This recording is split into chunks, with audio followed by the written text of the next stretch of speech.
Hey skiers, it's Bob with SkiEssentials.com. Welcome to our 2023 ski test. We've got a K2 Disruption 82 Ti for you today. This ski gets a graphics update, but is still the same structural ski that we've had for the past year or so. And that's great news for skiers that really like that metal feeling in the wider bodied format from K2. You know, they don't have a race department, so they're able to build their carving skis from the ground up, which gives it a unique and different feel than some other skis out there that kind of pair their front side skis off of their race department. So like a Nordica Doberman Spitfire 80, for example, is a closer DNA to their race ski, whereas this just doesn't have a mold to come from, so they're able to put their own spin on it. And for this 82 Ti, you know, it's all about having that clean carved turn, but with that wider bodied format and a little bit of rocker in the tip and tail do lend to that all mountain mentality that this ski has as well. I actually had a pretty good time taking this thing into the bumps in the trees last year. Definitely preferred it when I hopped back out on the trail and was linking carving turns, but not a terrible choice for that all mountain personality as well. We are still built with an Aspen veneer wood core. We get their Titanal I-beam in this ski. So what they do is they take their metal, and it is full width edge to edge underfoot, and then it tapers into a central cord here that runs along the middle of the ski, as well as through the tail.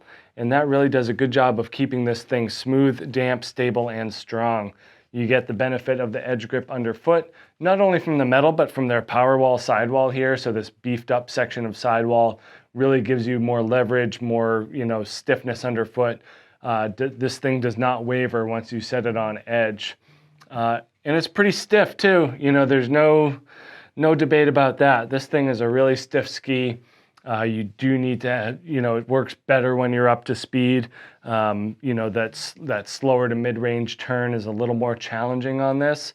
So as a result, we're kind of looking for that more advanced to expert skier who either knows how to move a ski at slower speeds or isn't afraid to get it up to higher velocities to make it turn.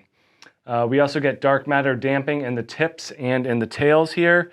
So this polymer material that runs alongside the edges and kind of the traditionally high frequency zones does a good job of smoothing it out and keeping it nice and stable.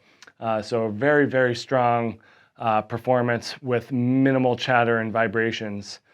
One of the things that we've really liked about these K2 carving skis in the past is that they are pretty businesslike in terms of the shape. Not a whole lot of taper at all. Very businesslike here. This thing flares right out to the end. So each and every movement that you put in gets transmitted to the snow sooner. And that gives you a longer effective edge. Really hooks up easily and cleanly. And we see that in the tail as well. So there's nothing going on here other than that edge going straight to the very end of the ski, allowing you to hold on to that turn for longer and get a ton of kick out of it. So a really, really energetic tail. You know, you load this thing up with as much energy as you can, and you get it all on the backside due to the fact that it's a little bit wider and has more mass too. Super strong. Very, very tough to get this thing fully bent. But that's why that expert skier will really like this for an all mountain carver. We do get that little bit of rocker though. So I think that's a good thing for this ski, not only because it opens up that versatility, but also just makes it a little bit more user-friendly.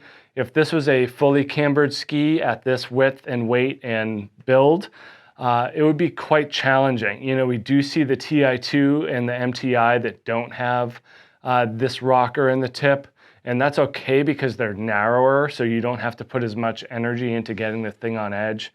But because this one is wider and there's just more material, it's super helpful to have that rocker there just for the ease of use. Tail as well, you know, it's minimal, but it's there. So it's just going to help you get into the turns and out of the turns a little bit better. You know, running into crud or chopped up snow at the end of the day, it's going to help out there as well, just keeping things nice and smooth. Bit of a longer turn radius on this one versus some other skis that we see. In this 177, it is a 18.4 turn radius. So we're kind of getting up there into, you know, that GS style turn. Shorter turns are a little bit harder to come by. You just got to work a little bit harder for it is all. But a really nice blend of performance characteristics go into this Disruption 82 Ti. So check this thing out at skiessentials.com, and we will see you out there on the hill. Bye.